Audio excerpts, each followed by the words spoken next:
No, this is done by those who are guilty of all those things that the counterpart of all those things you just mentioned. The white people who are guilty of white supremacy try and hide their own guilt by accusing the Honorable Elijah Muhammad of teaching black supremacy when he tries to uplift the mentality, the social, mental, economic condition of black people in this country. And Jews who have been guilty of exploiting the black people in this country economically, civically, and otherwise hide their guilt by accusing the Honorable Elijah Muhammad of teaching, of being anti-Semitic simply because he teaches our people to go into business for ourselves and try and take over the economic leadership in our own community. And this other thing, white supremacy, anti-Semitism, and what was this other?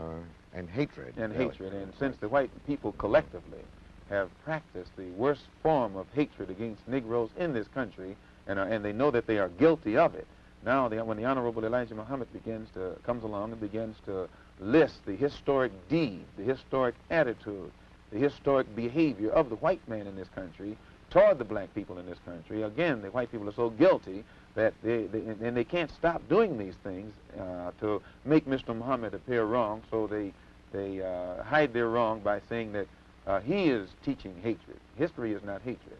Actually, we are Muslims because we believe in the religion of Islam. We believe in one God. We believe in Muhammad as the apostle of God.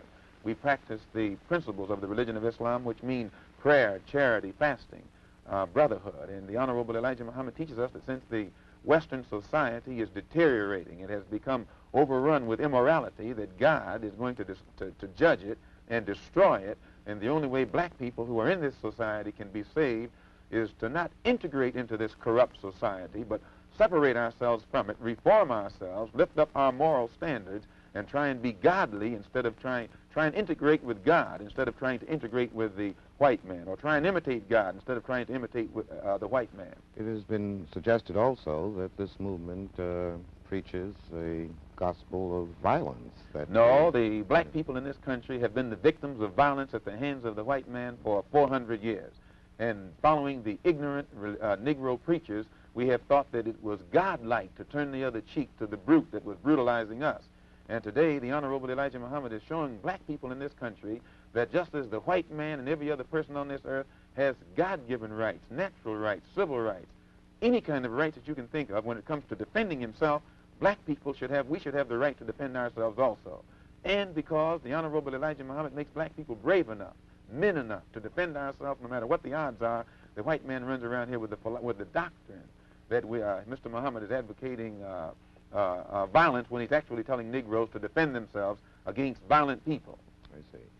Well, the Reverend Martin Luther King preaches a doctrine of nonviolent insistence upon the rights of the American Negro. What is your attitude toward this philosophy? The white man pays Reverend Martin Luther King, subsidizes Reverend Martin Luther King, so that Reverend Martin Luther King can continue to teach the Negroes to be defenseless. That's what you mean by nonviolent.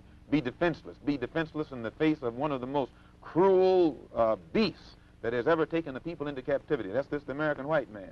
And they have proved it throughout the country by the police dogs and the police clubs. 100 years ago, they used to put on a white sheet and use a bloodhound against Negroes. Today, they have taken off the white sheet and put on police uniforms. They've traded in the bloodhounds for police dogs, and they're still doing the same thing. And just as Uncle Tom, back during slavery, used to keep the Negroes from resisting the bloodhound or resisting the Ku Klux Klan by teaching them to love their enemy or pray for those who use them despitefully, today Martin Luther King is just a 20th century or modern Uncle Tom or a religious Uncle Tom who is doing the same thing today to keep Negroes defenseless in the face of attack that Uncle Tom did on the plantation to keep those Negroes defenseless in the face of the attacks of the Klan in that day. But the goal of Dr. King is full equality and full rights of citizenship for Negroes. The goal of Dr. Martin Luther King is to give Negroes a chance to sit in a segregated restaurant beside the same white man who had brutalized them for 400 years. The goal of Dr. Martin Luther King is to get Negroes to forgive the people who have brutalized them for 400 years by by lulling them to sleep and making them forgetting what those whites have done to them. But the masses of black people in America today don't go for what Martin Luther King is putting down. As you said in one of your articles, it's psychologically insecure or something of that sort. I forget how you put it.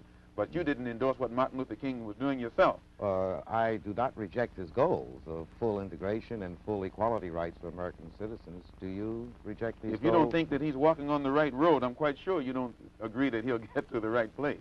And if you would classify his method as psychologically unrealistic, I think that if a man's method is psychologically unrealistic, which means the road or the means or the method that he's using, I think as a psychologist, you would be very doubtful that he would reach the right goal. There is one correction, Mr. Malcolm, I'd like to make here. In that same piece that you're quoting from, I said that his methods are effective. His philosophy of love, of the oppressor, I thought, was psychologically burdensome. But I would be more interested in your goals. What are the goals of the movement which you represent so effectively? Just as you said in the same article, see, Mr. Muhammad is trying to get us on God's side so God will be on our side and help us to fight our battles against a very vicious, deceitful, hypocritical enemy. And this is why Mr. Muhammad put so much stress upon moral reformation. That when Negroes stop getting drunk, when Negroes stop fornicating and committing adultery, when Negroes stop being addicted to drugs and these things that destroy the moral fiber and the morale of the Negro, then our people will be able to get together and unite in harmony and unity and get our own problem solved. Toward what end would you want our people united? What would you Towards being on God's side. The Honorable Elijah Muhammad teaches us that God now is about to establish a kingdom on this earth based upon brotherhood and peace. And the white man is against brotherhood, and the white man is against peace. His history on this earth has proved that. Nowhere in history has he been brotherly toward anyone. The only time he's brotherly toward you is when he can use you, when he can exploit you, when he can oppress you, when you will submit to him. And since his own history makes him unqualified to be an inhabitant or a citizen in a kingdom of brotherhood, the Honorable Elijah Muhammad teaches us that God is about to eliminate that particular race from this earth. So since they are due for elimination, we don't want to be with them. We're not trying to integrate with that which we know has come to the end of its rope. We're trying to separate from it and get with something that's more lasting, and we think that God is more lasting than the white man. So in effect, Minister Malcolm, your movement does not share the integration goals of the NAACP, CORE, Martin Luther King's movement, and the student nonviolent movement. You don't integrate with a sinking ship. You don't do anything to further your stay aboard a ship that you see is on its way down to the bottom of the ocean. Moses tried to separate his people from Pharaoh, and when he tried, the magicians tried to fool the people into staying with Pharaoh. And we look upon these other organizations that are trying to get Negroes to integrate with this doomed white man as nothing but modern-day magicians, and the Honorable Elijah Muhammad as the modern-day Moses who's trying to separate us from the modern-day Pharaoh.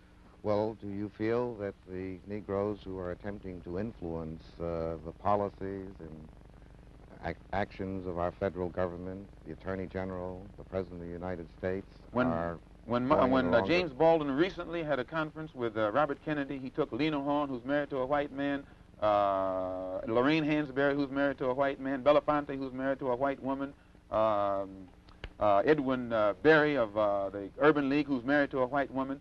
Now, and whenever you have a group of black people sitting down with a white man supposed to represent the black masses, you can never get anybody who's involved in any intermarriage in any kind of situation who will be qualified to represent themselves as spokesmen for the black masses in this country.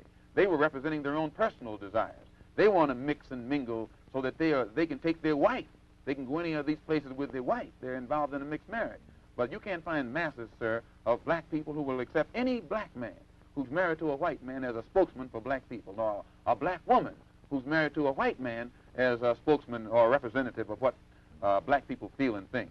What do you feel that the Negro should do in respect to obtaining even more effective protection from our federal government? You never will get protection from the federal government. That's like King is asking Kennedy to go to Alabama and stand in the doorway, put his body in the doorway. That's like asking the fox to protect you from the wolf. And when now the masses of black people can see this, and it is only the Negro leadership, the bourgeois, handpicked, handful of Negroes who think that they're going to get some kind of respect, recognition, or protection from the government is responsible for what is happening to black people in this country. The president has power. You notice he didn't send any troops into Birmingham to protect the Negroes when the dogs were biting the Negroes. The only time he sent troops into Birmingham was when the Negroes erupted. And then the president sent troops in there not to protect the Negroes, to protect them white people down there from those erupting Negroes. Well, are not Negro Americans citizens? If they were citizens, you wouldn't have a race problem. If the Emancipation Proclamation was authentic, you wouldn't have a race problem. If the 13th, 14th, 15th Amendment to the Constitution was authentic, you wouldn't have a race problem. If the Supreme Court desegregation decision was authentic, you wouldn't have a race problem. All of this is hypocrisy. And it is this hypocrisy that has been practiced by the so-called white, so-called liberal for the past 400 years that compounds the problem, makes it more complicated instead of eliminating the problem. Well, Minister Malcolm, what do you see as the future of the Negro in America? What do you think will be the culmination of the present thrust? Until the white man in America sits down and talks with the Honorable Elijah Muhammad, he won't even know what the race problem what makes the race problem what it is. And it's just like Pharaoh couldn't get a solution to his problem until he talked to Moses, or Nebuchadnezzar or Belshazzar couldn't get a solution to his problem until he talked to Daniel. The white man in America today will never understand the race problem or come anywhere near getting a solution to the race problem until he talks to the Honorable Elijah Muhammad. And then Mr. Muhammad will give him God's analysis, not some kind of political analysis or psychologist analysis or some kind of clergyman's analysis, but God's analysis. That's the analysis that Moses gave Pharaoh. That's the analysis that Daniel gave Belshazzar. And today we have a modern Belshazzar and a modern Pharaoh sitting in Washington, D.C. What do you think is going to happen in Birmingham, in Jackson, Mississippi, in Philadelphia, in Boston, in Englewood? Well, Dr. Clark, as you know, these Negro leaders have been telling the white man everything is all right, everything's under control. And they've been telling the white man that Mr. Muhammad is wrong, don't listen to him. But everything that Mr. Muhammad has been saying is going to come to pass, is now coming to pass. And now the Negro leaders are standing up saying that we're about to have a racial explosion. You're going to have a racial explosion. And a racial explosion is more dangerous than an atomic explosion. It's going to explode because black people are dissatisfied. They're dissatisfied not only with the white man, but they're dissatisfied with these Negroes who have been sitting around here posing as leaders and spokesmen for black people and actually making the problem worse instead of making the problem better. What will be the consequence of this explosion? Anytime you put too many sparks around a powder keg, the thing is going to explode. And if the thing that explodes is still inside the house, then the house will be destroyed. But what will happen? So the Honorable Elijah Muhammad is telling the white man, get this powder keg out of your house. Let the black people in this country separate from you while there's still time. And if the black man is allowed to separate and go on onto some land of his own, where he can solve his own problems, then there won't be any explosion. And the Negroes who want to stay with the white man, let them stay with the white man. But those who want to leave, let them go with the Honorable Elijah Muhammad. As I understand your position, Minister Malcolm, the only thing that can save us from a catastrophic explosion is complete separation. Complete separation is the only solution to the black and white problem in this country.